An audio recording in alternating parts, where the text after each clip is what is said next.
Right, morning folks. Hopefully this is going to work. I'm doing this on video because I've got a couple of things that I'm going to have to show you further down the line. Now the title of this lecture is The Anthropocene. We'll get to what that means in a little bit. But the point that I want to make at the very start is that everything we've been looking at in this module so far has been to do with some form of culture or some form of society. We could frame it in those conceptual terms. So we've been arguing that power is importantly symbolic, right? That economics is a cultural construct and or that worlds in some way or another are organized by cultural values of one sort or another. Now, what this seems to do is it distinguishes nature, right, as that part of the world which is not culturally or socially constructed, the stuff that just is, from politics or economics, which must be cultural. If we have any sense of what a politics might be, it seems that we need to think about it in cultural terms. And the same goes for economics. But do these things have to be cultural? Right? Or are there politics that we could think of which are more than cultural, or which go beyond the cultural and the human? So those are the questions I want to ask in this lecture. It should become clear as we go on why that question is important. But I want to start off with an ethnographic case of a kind of politics that might question these assumptions about the way in which politics seems to be cultural, a kind of non-cultural politics, if you like. And this is a case drawn from a Peruvian anthropologist called Marisol de la Cadena, writing in 2010 in American Ethnologist. And what she's describing is an indigenous movement in Peru, an indigenous demonstration, a political movement, that seems to violate this relationship between culture equals politics, whereas nature equals the non-political, the thing outside politics.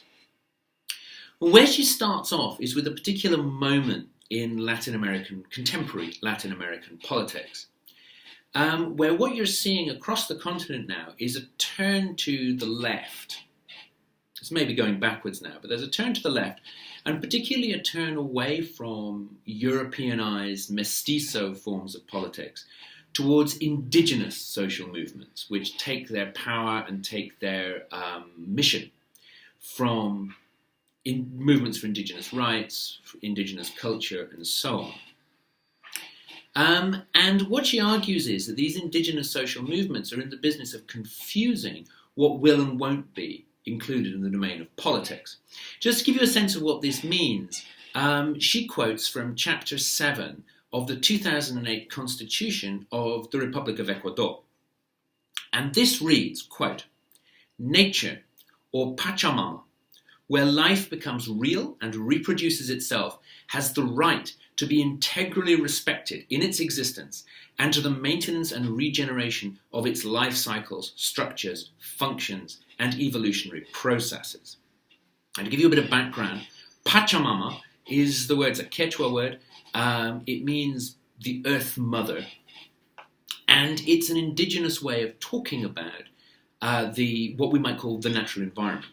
So we can read that clause from the Constitution of Ecuador as being a constitutional commitment to environmental protection, on one hand. But we could also read it as a constitutional commitment to the world, the environment, imagined as a kind of person. And if we take that seriously, that's going to mean that this person, which also happens to be the natural environment, might enter into politics in particular ways. And that's, of course, quite disturbing in some respects and for some people. So right-wing politicians across the continent who tend to be non-indigenous people, right? They tend to be mestizo people or other kinds of people, argue that Pachamama, the Earth Mother, has no place in politics. But on the other hand, if we were to take indigenous ideas seriously, the idea that the Earth might itself be a political actor, how would we do that? And it's quite important that we try, because politics around the turn of the millennium in Latin America is or was an odd time, but there's a lot of this kind of thing going on. What De la Cadena, following Penny Harvey, calls earth beings, which are these personalized landscapes or personalized non-human persons of one kind or another, enter into politics as actors reasonably commonly. So the case that De la Cadena focuses on is a demonstration in 2006 in Peru, in Lima. And that this demonstration is made by peasants and indigenous people from the neighborhood of a mountain called Alsongate. Now, for the indigenous people of this area, Alsongate isn't just a mountain. It's a powerful earth being, right? Indigenous people from the Andes, highland, Peruvians, Bolivians, and so on, they live in very, very close proximity to the mountains of the Andean chain, right? They live on them. And they regard these mountains as being people, persons. Not human persons, but non-human persons of a certain kind. So the mountain might do things to you if you piss it off, right? So you have to do things to keep the mountain happy with you. And in exchange, it will give you life, it will give you crops, it will allow your animals to reproduce, it will give you fair weather, and all the rest of these things. So you have this intimate relationship with the landscape. So Alsongate is a mountain of this kind. It's a powerful earth being that people feel they need to have good relations with it, or at least the people who were involved in this demonstration in 2006. And they ally themselves with Catholics, with leftist activists, and so on, in a big demonstration. The demonstration is aimed to try and stop a mining project in the mountain chain that belongs to Alsongate, or the mountain chain where Alsongate is one of the peaks in that chain. And this is a very destructive mining project. It's a mountaintop removal project. This is a modern form of mining. We don't just dig a hole in the ground. You actually cut the top of a mountain in order to get precious metals, gold and silver in the Andes, out of the mountain. And this demonstration includes banners with political slogans, Catholic pilgrimage banners, so religious banners and relics, and ritual performances by indigenous ritual specialists of one kind or another. Now, attending this demonstration, De la Cadena thinks that it's about the environment. She thinks it's an environmental demonstration against a mine. But her key informant, who's a guy she calls Nazario, thinks it's to do with the destructive potential of the mountain to kill people if it's angered, right? So she thinks it's about the environment, it's about the protection of nature. Nazario thinks it's about the danger involved in having a bad relationship with this earth being, Alsongate. Are they talking about the same thing? Is, perhaps, Nazario just talking in a metaphor about the destructive potential of a damaged environment? Is that what he's talking about? Is he saying, well, if you have this mine, you're going to have poisonous runoff water from the mine, which is going to damage people's crops and damage their health? Is that what he's saying? Or are we going to take him seriously and talk about how the mountain itself might be a dangerous entity? So it turns out that lots of people agree with Nazario. The mountain in itself is dangerous. It can kill people. Not all of those people are indigenous. Not all indigenous people agree with Nazario. Some indigenous people support the mine because they think that although Alsongate will be angry and that's risky, the benefits of having the mine on their land will outweigh the costs. Then there's a public official, a mayor, who argues that it's his responsibility to look after the people in his district, and so therefore they must stop this mine because it will anger Alsongate. There will be landslides and floods and other things which will harm the people that he's supposed to be looking after, so the wrath of the mountain has to be avoided at all costs, and so as a public official he has to oppose the mine because of the risks presented by Alsongate. Now President Garcia, the president of Peru at the time, gets involved in this demonstration. Big demonstration. He denounces it. And he denounces it in a particular way. He argues that this politics of earth beings, this indigenous sort of mumbo-jumbo politics, as he regards it, is just a cover for leftist political agendas. That these are really communists and leftists of various kinds who are intervening in Peru's political process. And he denounces it. He says, this is all this indigenous stuff. This is just rubbish. All this really is the sort of leftist politics that we've seen before in Peru, and that people should have nothing to do with it. But there's a problem, of course, with what Garcia is saying, and that's that leftists do indeed oppose the president, and they oppose this mine in quite large numbers.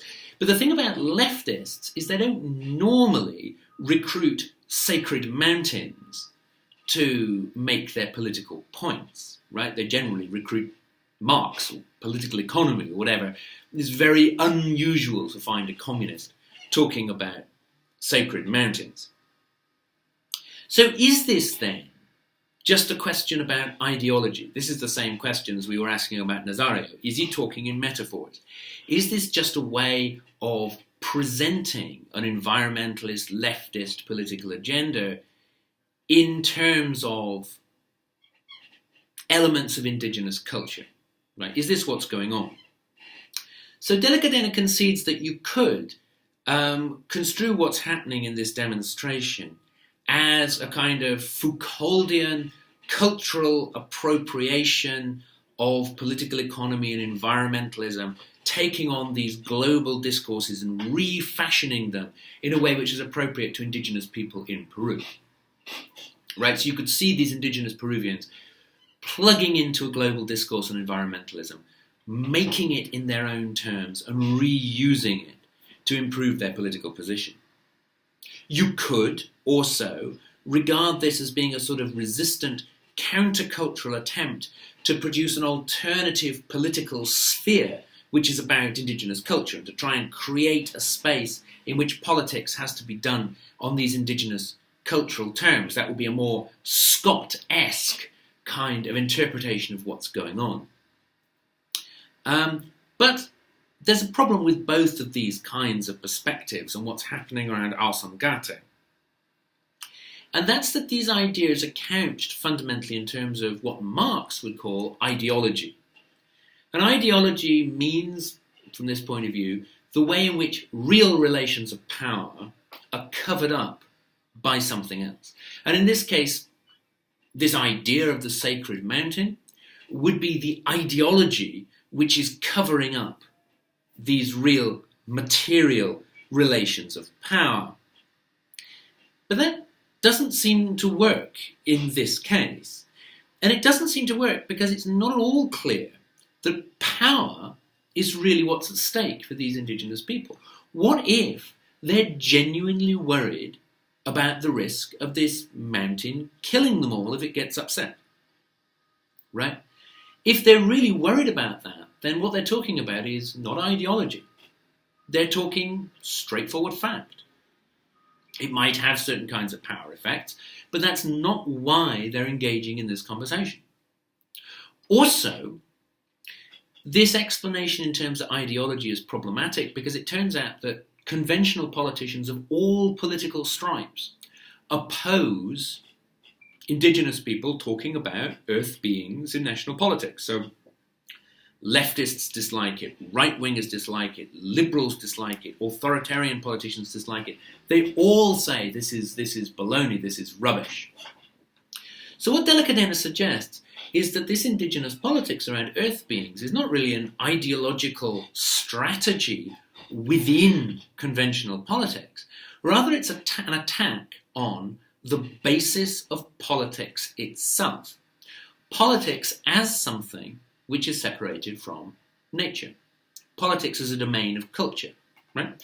So these indigenous people, what they're doing, what they seem to be doing, is to be attacking that distinction between nature and culture, which gives us a politics of a particular kind, right? And these earth beings, in being non-human persons who enter into politics, seem to be messing with that distinction between nature and culture.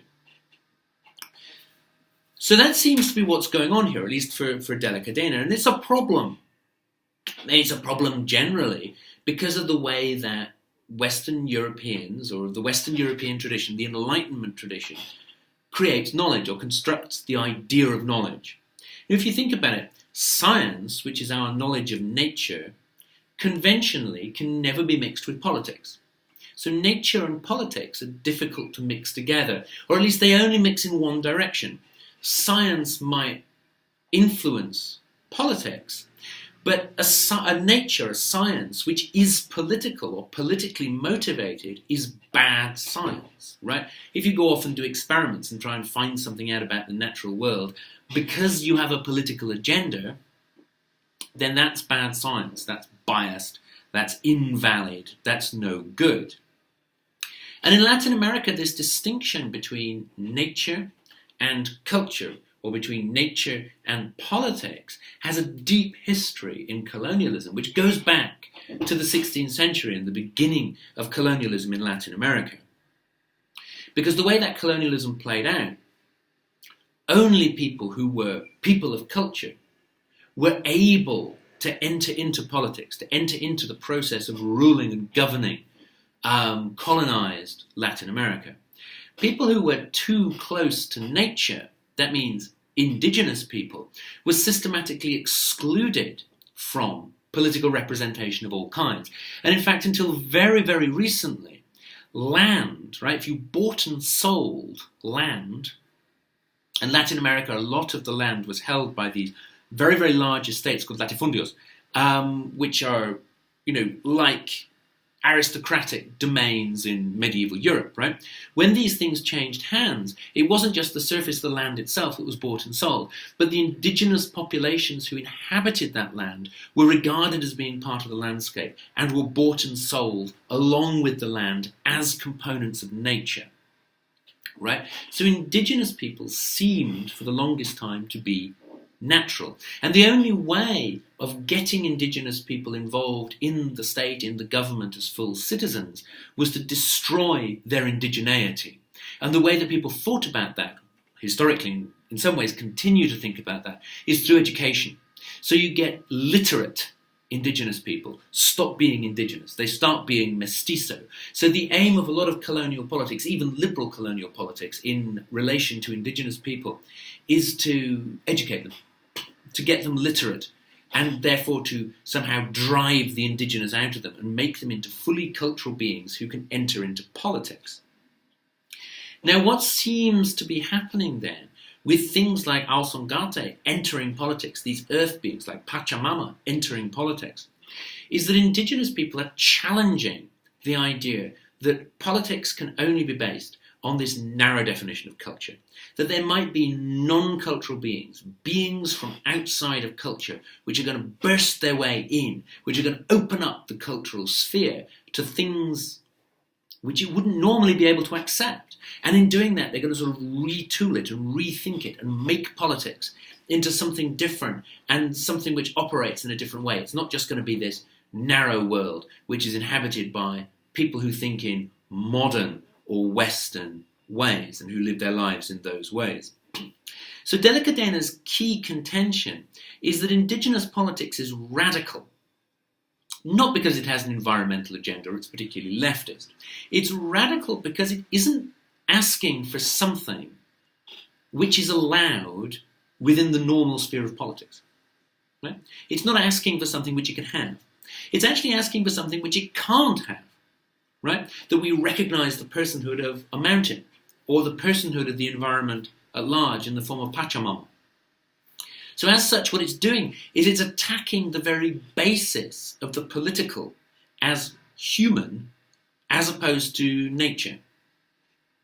So in indigenous politics, nature isn't this inert place where we live, but personal. So indigenous politics attacks politics. Right? It's sort of trying to blow up this bubble. So the point is that we've got a conflict here about the kinds of actors which are allowed to enter into this political domain and do politics. So this is all pretty interesting, I think. And I mean, my summary here is all too brief, so I really encourage you to read De la Cadena. She's very quite accessible and quite interesting to have a look at. Where's she coming from? Where does this fit into a bigger set of intellectual trends? Well, De la Cadena is working from a relatively new paradigm in anthropology, something which comes into existence around 2007, which gets called the ontological turn. And if you look at the lecture notes that I've posted on Blackboard, you'll see a couple of references, things you can look at to get you a sense of what this means. Now, I encourage you not to get too bogged down in it. It's very complicated. It's quite theoretical. We'll look at it in your third year if I'm still teaching contemporary theory. The point about the ontological turn, right, is that it aims to investigate not just what people think about the world, but the way in which the world might actually be different for different sets of people. That's why it's ontological, right? This word ontology means knowledge about things which exist, as opposed to epistemology, which is knowledge about what people know. Now, conventionally in anthropology, culture is regarded as a system of knowledge, right? System of knowledge, a system of ideas, a system of beliefs about the world. So the ontological turn is interested not in the way people represent nature, but the way that nature might actually be different. So for indigenous Andean people, nature might be a person. That's not just a representation, that's what nature is. Pretty crazy stuff. Now, how does this work? The best place to look for how this works is in the article which is on your reading list by Eduardo Vivares de Castro, which is called Cosmological Deixis and Amerindian Perspectivism. Right? Cool title. It's a really, really interesting article. It came out in the mid-1990s. It's really quite crazy. You don't have to agree with it, but it's really good to think with. If you're a first year, if you were taught by me as a first year, you've probably read it once already. But this time, let's think in a little bit more detail about what it's about and how it works. Now, it's about not highland Latin American people from the Andes, but lowland Latin American people from the Amazon basin. Right, the Amazon basin, which drains most of Brazil, extends into Peru, Ecuador, various other places. Big, massive, huge, humongous drainage, mostly covered in tropical forests, which are inhabited largely by fairly small groups of people who usually live on one or two branches of a river. Now, Amazonian people all live in largely comparable ways. Now, there are some differences in the way that they live in terms of, do they make cotton cloth? Do they do this? Do they do that? But basically, what all these people are doing is they're living in small, relatively small kinship groups in the jungle, which they clear for gardens to grow things, particularly manioc or tapioca, cassava, it's all the same thing, plantains, bananas, and other crops. And they hunt game in the forest and gather fish from rivers and various other forest resources. So they're all doing, broadly speaking, similar things. But there are lots and lots of different languages in play, which are not necessarily mutually comprehensible. Now, these Amazonian people do two interesting things, Vivares de Castro tells us. The first one is they engage in what he calls ethnocentrism. Now, this isn't quite the same ethnocentrism that you might do if you're an anthropologist. What Vivares de Castro means is that these different small groups of people all regard themselves as being the only real humans. Right? They are the only real humans. So, what that means is that, for example, if you take Ashaninka people, right, from the Peruvian Amazon, Ashaninka means we group of kin. So it means people. In contrast to Ashaninka people, neighbouring Piro people don't appear to be human.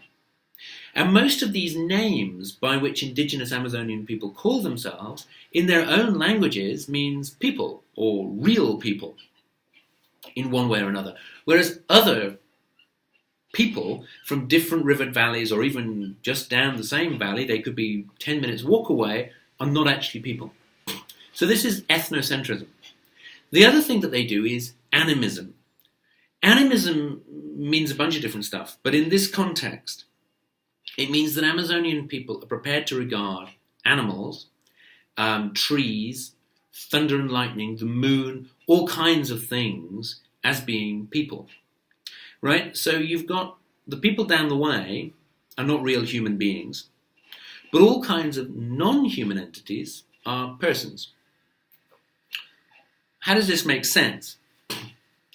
Now, Vivaris de Castro argues that what being a person means for these Amazonians is basically the same as having what he translates as a soul, having consciousness, essentially.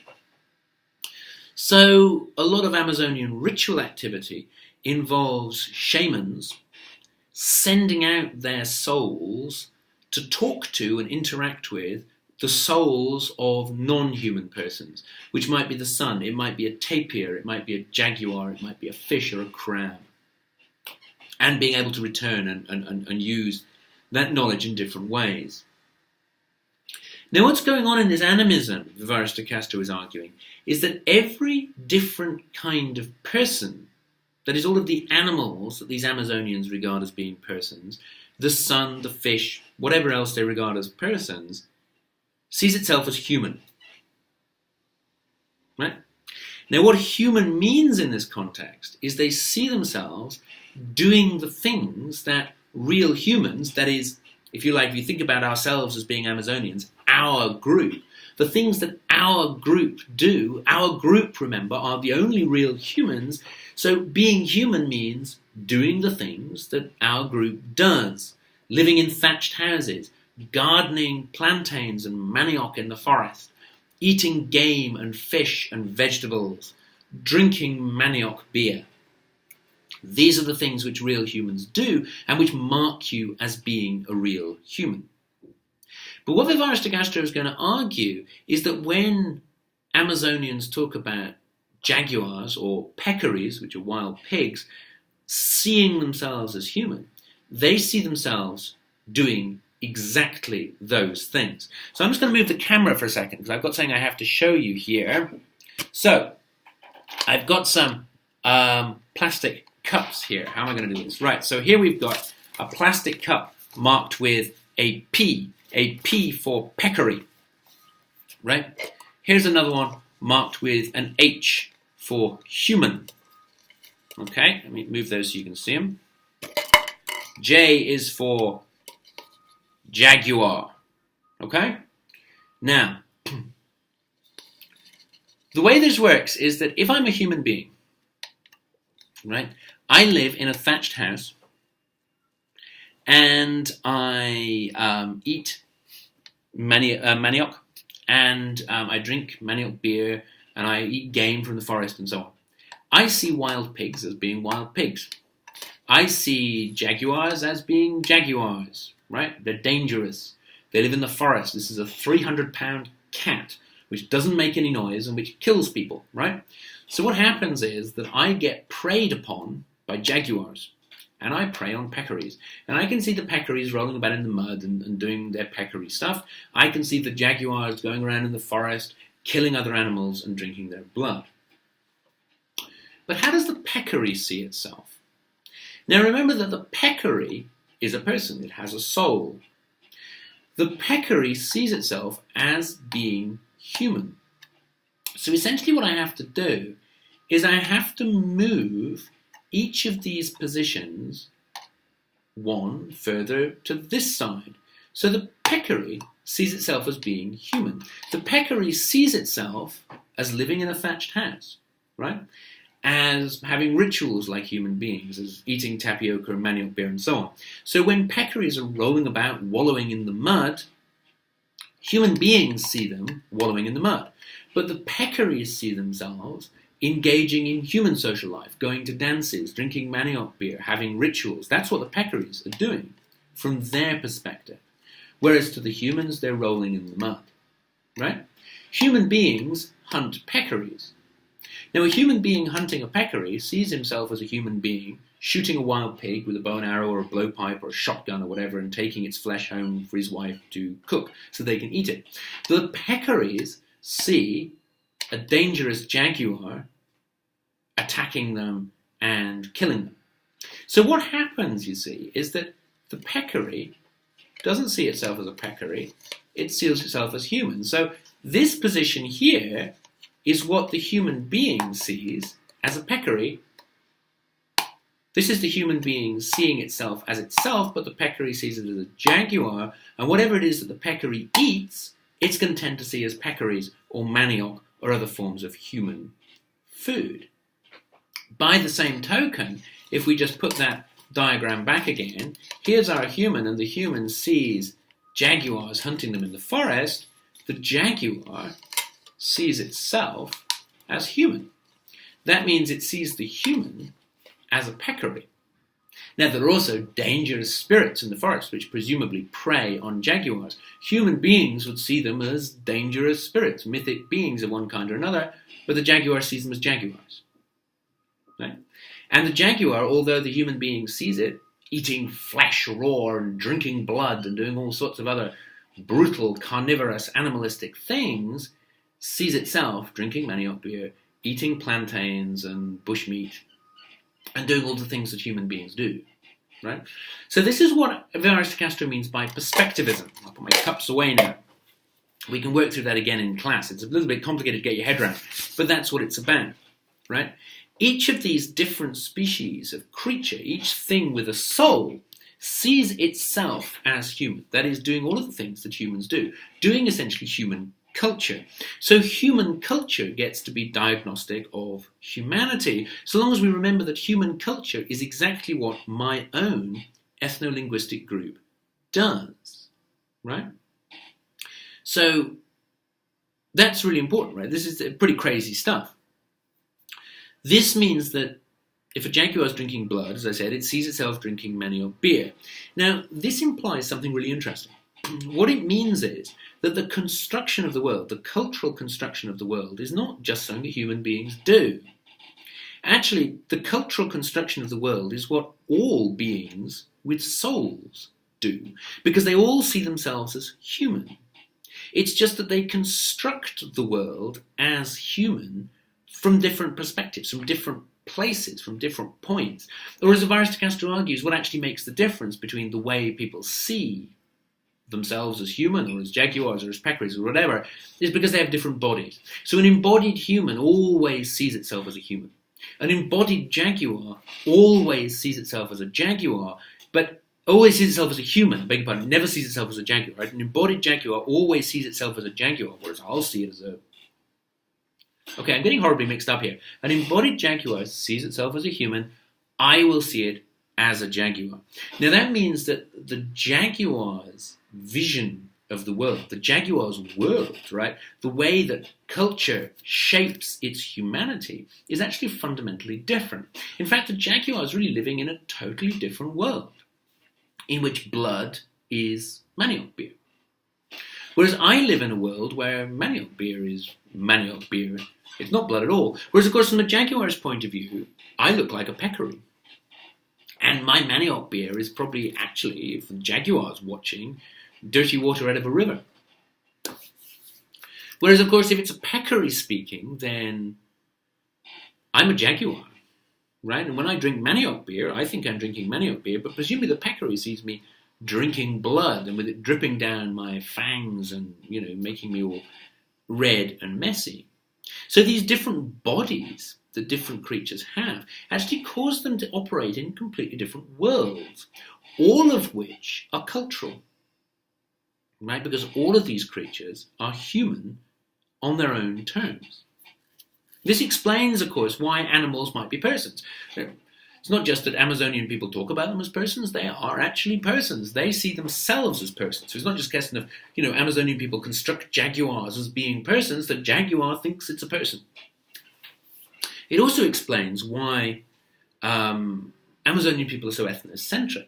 They're ethnocentric because although these different Amazonian groups live in similar ways, they don't live in identical ways. That means that if I'm an Ashaninka person and I've got those Piro people next door, I live in one way, they live in a slightly different way. Now I know that humanity means doing exactly what Ashaninka people do. Piro people do something slightly different. That must mean that Piro people see themselves doing exactly what I do, But I can't see them doing exactly what I do, any more than I can see a jaguar, which also sees itself doing exactly what I do, doing exactly what I do, right? A jaguar eats meat, raw, and kills pigs and all the rest of it. Piro people, by the same token, do slightly different things to my Ashaninka way of doing things. That must mean that Piro people have different bodies. Different enough that they actually occupy a different kind of world. They are not actually human, therefore, from my perspective. They see themselves as human, we see ourselves as human, but we don't have exactly the same perspective on the world. Right? We have exactly the same relation to other human persons as we do to jaguars or as we do to peccaries or whatever else. Now, why Vivaris de Castro is interested in this, I mean, apart from the fact that it's inherently interesting, is that this conception of the world is quite different to our own. We tend to conceive the world multiculturally, as he puts it. Excuse me. We imagine that there's one natural world, and then there are different cultures. And each culture has its own perspective on the world. So we go with the paper cups again. If you imagine that this is the world as it actually exists, then this is one culture, right? Which is a perspective on that world. It understands that world in one way. Here's another one. It understands that world in a different way. And here is yet another one which understands that world in yet a different way. So what I've got is a single world here with different cultural perspectives on it. But what guarantees that I can compare these cultures with each other, where I can think about them, where I can do cross-cultural translation or communication, is because they're all referring to this world. So if I can work out that this is my culture up here, and I want to talk about Amazonians or Melanesians, what I do is I say, so what do Melanesians say? What are they referring to in the world? How does that translate into my culture, right? So I can make these cross-cultural comparisons or translations because everybody fundamentally is talking about the same thing.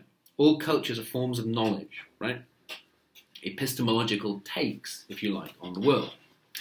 Now, this Amazonian way of thinking works in a very, very, very different way.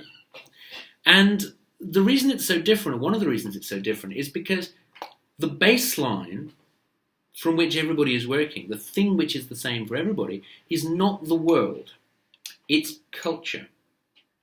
What makes humanity is the fact that everybody has the same culture.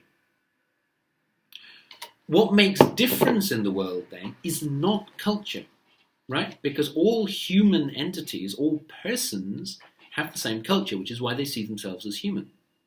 It's actually natures which are different.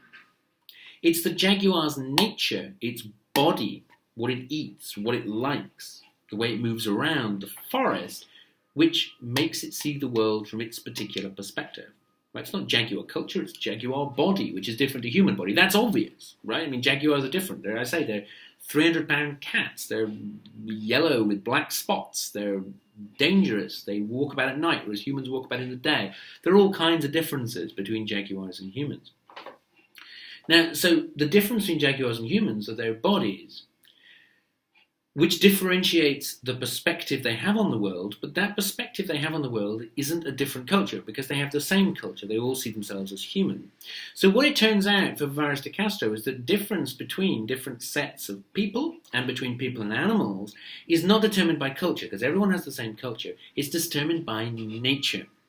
It's actually the jaguar has a different nature to your human that makes the jaguar different. It's not a different culture, it's actually a different nature.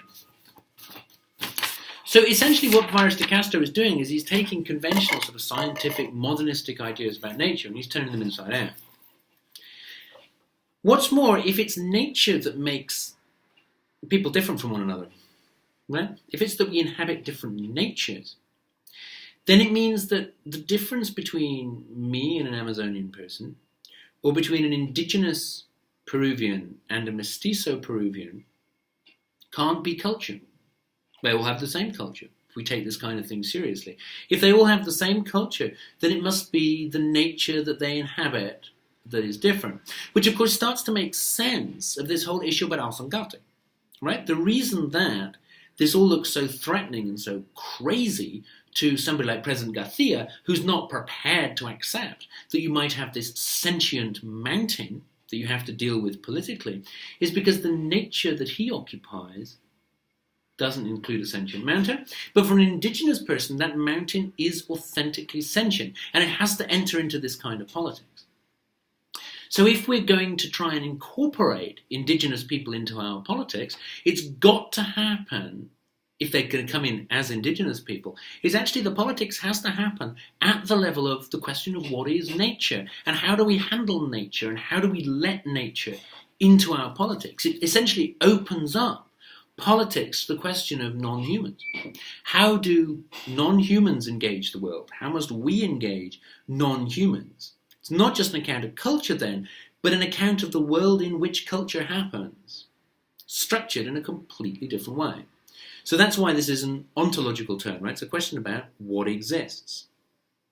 We're talking here then about a politics in the relationship between ontological visions of the world. Okay, so here we have it then. We can open up a space in which nature becomes political, but only by allowing other people's natures, if you like, natures which involve personalized non-humans, like mountains, like Pachamama, like jaguars who might think of themselves as people. Only by allowing those visions of nature, those natures, to enter into politics can we actually have a non-cultural politics, or a politics which isn't purely cultural. What's the point? Why are we even having this argument? This is where we get back to the Anthropocene. This kind of argument might be useful to be having in this current age that we live in. Now, a lot of people are starting to call this age the Anthropocene, right? As a geological epoch. Now, there are lots of these. Conventionally, the epoch that we live in is called the Holocene, which just means the recent period.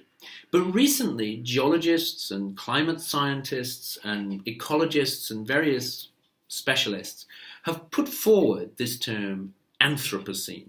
And Anthropocene would mean the period of geological time where the natural environment is fundamentally created in its current form by human activity.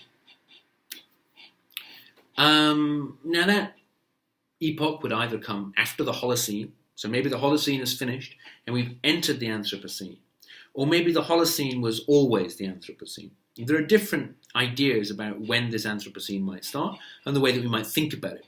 The term has been proposed to the International Commission on Stratigraphy, which is the sort of international geological body which deals with these things, but it hasn't yet been accepted. Now, geological epochs like the Holocene or the Anthropocene or the Jurassic or any of these geological epochs need geological markers. These are things, these are signals, if you like, which would appear globally in sedimentary rocks. So in the lithosphere of the Earth, in the rocky outer part of the Earth, you'd be able to drill a core into the Earth and you'd be able to find these things which would allow you to date particular sediments, to say, this comes from this period. Now, there are different candidates for the kind of marker that would signal the Anthropocene, distinctive deposits which will appear in sedimentary rocks. Those include carbon deposits from the burning of fossil fuels, which would give a relatively early date for the start of the Anthropocene, maybe in the 18th century, where these deposits from burnt coal particularly start appearing globally in deposits, in ice, in mud, in clays, which have been laid down in that period and which are going to be visible in millions of years' time when those deposits have been compacted into rocks. Another candidate are artificial heavy nucleotides, so things like carbon-14 and plutonium-438, which are left over from thermonuclear tests. Again, these will appear globally, and they will mark the start of the Anthropocene even more precisely. 1964 is the high water mark of thermonuclear testing, so that would start the Anthropocene in 1934 as a geological epoch. Then there are other candidates as well. For example, plastic debris, the bones of domesticated chickens are another potential marker for human activity. Chlorine deposits in Antarctic ice is another possibility, which comes from, again, fossil fuel burning. But in any case, what this idea of the Anthropocene is doing is it's signalling an era in which nature and culture are becoming impossible to distinguish.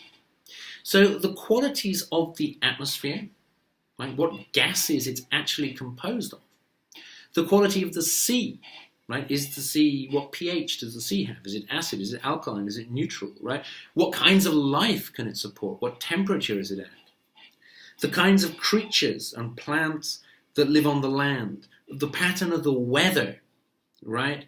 The level of the sea, how much water, liquid water there is on the surface of the earth, are all being importantly co-produced by human beings and human activity, particularly through anthropogenic climate change, right? And this is in large part a product of what we can call modernity, industrialization, the burning of fossil fuels. A particular kind of economic activity, namely capitalism, is responsible for the release of vast quantities of carbon compounds into the atmosphere, particularly carbon dioxide and methane, right?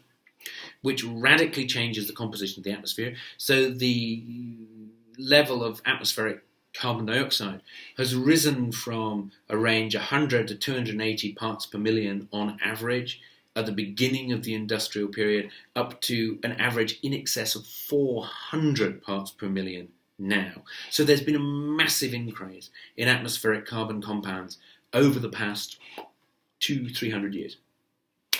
Massive increase. So this is what modernity does.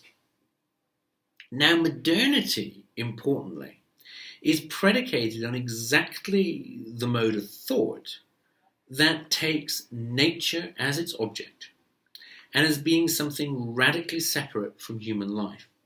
Now, if you think about it, that's fairly obvious, because what modernity, or industrial production, let's say, does is it takes the natural world as being a raw material, a resource to be exploited.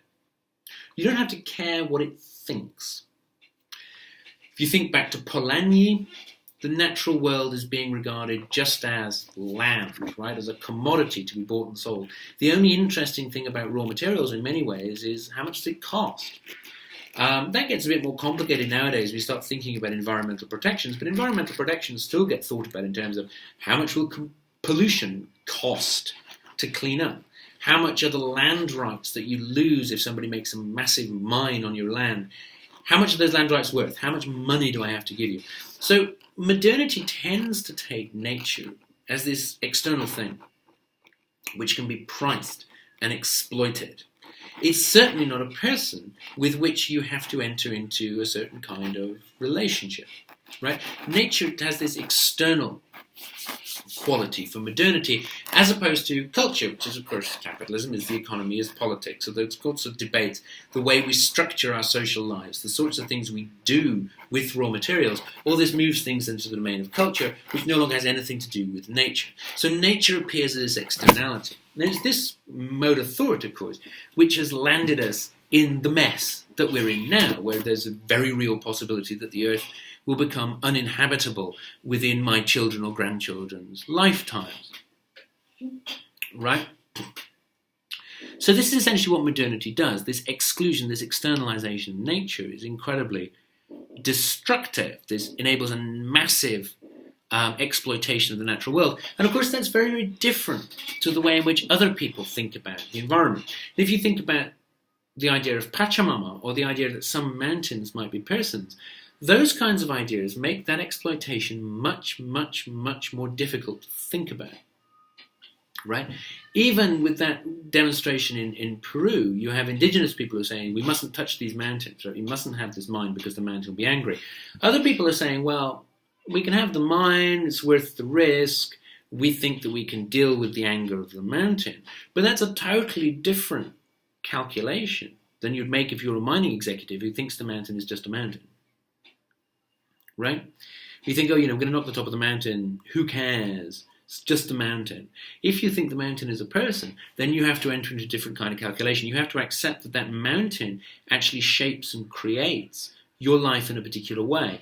That in fact, culture doesn't just belong to you. That the mountain is also shaping and creating social life in a particular form.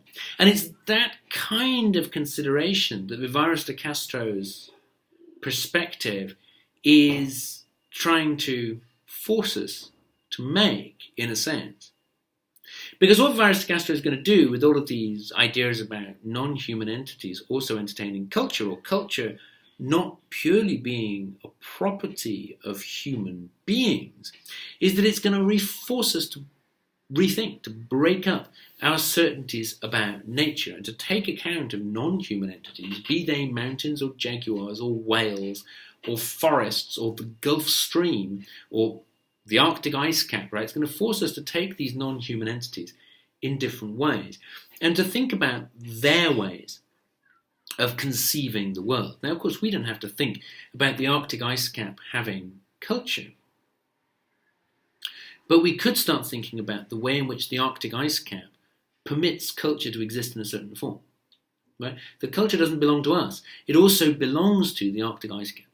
Right? Because, if the sea level rises by 2 to 5 meters, then certain parts of our culture become impossible, like central London, for example, becomes impossible. It's just going to be underwater.